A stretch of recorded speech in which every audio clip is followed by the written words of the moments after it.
اور حضرت ابو بکر صدیق رضی اللہ تعالیٰ عنہ کا نبی کریم صلی اللہ علیہ وسلم کے ساتھ دیرینہ تعلق۔ جب آپ صلی اللہ علیہ وسلم کا نکاح حضرت خدیجہ رضی اللہ تعالیٰ عنہ کے ساتھ ہوا تو اس وقت بھی حضرت ابو بکر صدیق رضی اللہ تعالیٰ عنہ درمیان میں واسطہ بنے تھے، بڑی پرانی دوستی تھی، اور ہمیشہ آپ صلی اللہ علیہ وسلم کے احوال اور صفات دیکھ کر متاثر ہوا کرتے تھے۔ یہی وجہ تھی کہ جب آپ صلی اللہ علیہ وسلم کے بارے میں قریش نے کہا ابو بکر رضی اللہ تعالیٰ عنہ سے کہ ایک نئی بات پیش آئی، ابو طالب کے بھتیجے نے نبوت کا دعویٰ کر دیا ہے،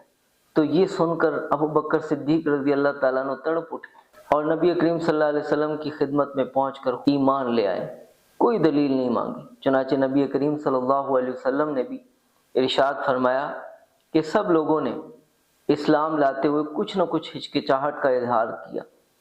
لیکن ابو بکر صدیق رضی اللہ تعالیٰ عنہ ایسے کہ انہوں نے کوئی دلیل نہیں مانگی اور کسی قسم کی ہچکچاہٹ کا کوئی اظہار ہی نہیں کیا، کیونکہ وہ آپ صلی اللہ علیہ وسلم کو پہلے سے پہچانتے تھے۔ آپ صلی اللہ علیہ وسلم کی صفات اور احوال ان کے سامنے پہلے ہی واضح تھے،